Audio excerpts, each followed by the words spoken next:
Hey everybody, it is This is the Bronx TV, and where are we? We're back here at Woodlawn Cemetery doing Facebook Live. I don't know if you can see right where I'm standing. Behind me there somewhere is a marker for Duke, and they're making some noise just as we go on the air here. Wouldn't you know it? But we are right by Duke Ellington's marker and his cemetery plot. And the reason I'm here is that his granddaughter, Mercedes Ellington, is with us. So nice to have you. Yes, it's good to be here. And as I mentioned to you, we like to do these things like fast and sweet, but you have so many things to talk about the Duke and about your book, which we're going to show people off, and then you're going to be here Sunday to talk about it, that I'm not going to rush this. So if you're with us on Facebook Live, hang out because we're going to really learn some things. Yes. First of all, nice to meet you. Nice to meet you. Tell me about your, let's start here. Okay. Who are these people who are going down the buried line, here? and not necessarily in order. The first block over here is McHenry Boatwright, who is the husband of my great aunt, who is also Duke Ellington's sister, and her name is Ruth Ellington. This one is James Edward Ellington and his wife, Daisy Ellington. These are Duke Ellington's parents, Duke Ellington's mother and father. Okay, and here, of course, is the Duke himself. Yes. Okay. And then over here we have Evie Ellis. Well, Ellington is there as a courtesy because my grandfather never really divorced his first wife, my grandmother, Edna Ellington, and I think Edna is in Washington, D.C. Okay. So, talk to me now. He died in 1974. Yes. You had a relationship with him. He was characterize him, Duke Ellington, as a grandfather, if you would. Well, he wasn't a grandfather type. You know, when people picture grandfathers, they're kind of in an sitting on the easy chair, smoking a pipe. Yeah, right. Yeah, my grandfather was Duke Ellington. Yeah, he's not sitting on an easy chair. No, he's in the front of the orchestra dancing and writing and composing. I've got several pictures of him. Even on an airplane, he's still composing. I mean, he composed with various other arrangers and composers about almost 3,000 pieces of music. It's hard to imagine. Like Papa Haydn and Duke Ellington. Now, you knew him, I guess, till he passed. Yes. Did you feel pressure? Was there pressure around the family that you should get into music, let's move away over here so we're away from the sun. There was no pressure really because I wasn't raised in that atmosphere. My mother's mother raised me, and so I was left to sort of my own devices. Every once in a while, the Ellington side of my family would kick in, and I would go see Duke Ellington at the Apollo or at the Rainbow Room, or at various and sundry places, that jazz clubs that he would play. Did you give me a range of age of how old you are, and did you get really good seats? Did you sit on the cooler that was on the side holding the bottles of Coca-Cola? Yes, well, or right. What did you do? He had a family section, so anybody who came to see him, there was a courtesy family section. Mm-hmm. Not that the cover or anything was lifted, but that was just family section. Mm-hmm. And but one of the times that we really got to be together was on the Russian tour, State Department tour, which was in early 70s, 71. And I was doing a show on Broadway called No No Nanette. And they were going on this tour, and I was always wanting to be a ballerina. So when I heard that they were going to Russia, I said, "You're not going without me." And so I got my About how old were you? I was in a show. I was a grown person. I was in my early 20s. Wow. What was it, again, going back to the question of pressure, or was it kind of understood that that's what you would do, or was it just natural because you're surrounded with maybe the greatest American musician? Well, I never played an instrument, except when I went to Juilliard. Now, Juilliard was the compromise that we made, because when I graduated from high school, I always wanted to be a dancer, and dancers have to really dance early because the dancer's life is very short. Mm. So I wanted to just go and audition for shows and for companies and things like that, and my grandfather and my father said, "Oh, no. You're going I was so sure you were going to say, they said, yes, of course, this is what a great career for a young lady. They said, no, you're going to college. And because my grandfather sent everybody to Juilliard, he sent Quincy to Juilliard, he sent Luther Henderson, Billy Strayhorn, they all took courses at Juilliard. He just shifted everybody, he sent them to Juilliard. So I ended up graduating from Juilliard, and after I graduated, then I began my so-called career.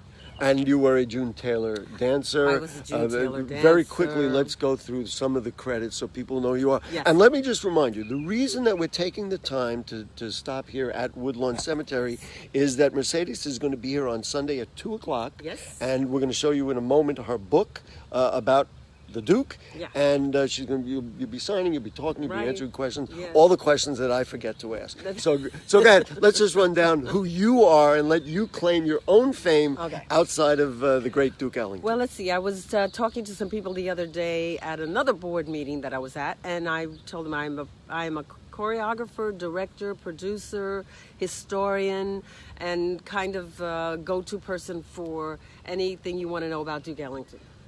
Okay. I mean, there are lots of people who were at the same time as him, like the Duke Ellington societies around the world, who also have information, but I'd like to, be able to back it but up. she's being very modest, and I'm not going to keep dragging it out of her, but she's a great dancer, a great performer. Well, now I'm doing that. I'm doing I'm in the ballroom dance competition world now. And so I do, my partner, my teacher, Michael Choi, he and we do samba, rumba, cha-cha, paso doble, and jive. And we were talking earlier about the borough of the Bronx, and of course I'm passionate about the boogie down, Yes. so aptly named. Yes. But you were talking about all the music and how the Latin music, Especially which drives you even to today. Bobby Sanabria and all of the people that I know were always from the Bronx. I'm an old Palladium person. From when the Palladium way back, Right. and I used to go there. I used to sneak out. My father was very upset, but I used to sneak out to the Palladium and watch those people. And all of the people who connected, most of them came from the Bronx. And that's why it's so appropriate, of course, Miles Davis right down the block, Yep. which is how we talk in the Bronx. Right. And across the street is Lionel Hampton, and Yes. of course this is... And I passed Candido today. there we go. So let's get the book. I want to get the book. Here's the book. I'm going to let you hold up the book. Let's move back to where we were. We had a nice, come back here. All right, here is the book. Now you have written this book. Tell me all about what this is. Yes, with Stephen Brower. Now this is supposed to be a coffee table book, which means that there's more pictures than anything. So there's not much text, but the point is my picture collection and some of the pictures that were given to me by Phoebe Jacobs, who was a promoter and personal assistant to Duke Ellington. Mm-hmm. And she also was that for my father. I just want to make sure people see Yeah. it. Yeah, go ahead. Yeah. Here we go. Yeah. And so she thought they did a picture book on, Rizzoli did a picture book on Louis Armstrong, which she did. So she thought that they should do this, and so they did. Labor of love, difficult to put together. Brought up good memories, bad memories, all memories. You're living in a New York apartment. You got a lot of clutter. You got to straighten things out. Welcome to the Bronx. Every day you go to the mailbox, it begins all over again. So I'm collecting all these pictures. I'm trying to put them in some kind of an order. I'm going back from where, I just shoved them in a drawer. Yeah, like all of us. Yeah. You're right. So now I got to do all of that. Right. And you're pleased with how the book came out. Yes, and they had asked me to do an autobiography, which I'm hoping to do someday soon. Working on it now. So let's just talk about the cemetery. The fact that they're all buried here, and you're going to be here. I know when I visit my own family's memorials, there's some emotion. Any emotion standing here? Well, I mean, I like to view things with humor. I'm a friar, and I learned lots of funny things from being around friars, around the comedians that frequent the place. And it's all about your view about death. So actually, Woodlawn is a really historic place for you to consider. You can learn about history from all of these people who are here. I mean, everybody's here, and the information that you can gather from just looking at all of the grave sites, and if you get a guide, to come and help you know who these people are, it's great. So, like the last time we were out here, there's no marker for her, but Evelyn Ellington is also buried here, And she was my father's first wife, because my mother and father were never married. But she was my first wife, his first wife, and she is going to be over there. And when we were here, my other brother and sister, half brother and sister, were discussing where we would like, to be buried. Wow. So, but I mean, it was like, and so it made sense. Yeah, and we it were made trying sense. to be practical. And so Duke chose this spot. People said that I don't know, it was because Miles was here or because everybody wanted to be near Duke. Well, actually, my father chose the spot. Your father chose My the father spot. chose the spot because my grandfather never left a will. I don't think he ever intended to die. So, my father took care of everything. Favorite piece of music, favorite moment, something you saw Me. that drives you. You say to this day, this is my heritage. Well, I love... Or is there too much? I love his foray into the classics. Currently I'm working on a project that involves his series of, his suite called The Three Black Kings. First king that he wrote was about Solomon. The second king was about Balthazar. And the third king is Dr. Martin Luther King. So each piece reflects the time period and the place of all of these people. One of only 3,000 pieces of music. Yes. So I guess we have to end off here. First of all, we're going to remind people Sunday at 2 o'clock.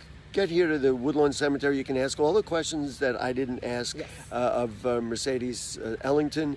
And as we always like to say, why do we do this? Because this is the Bronx. Bronx. Thanks for joining us. What a great time we had. Yeah.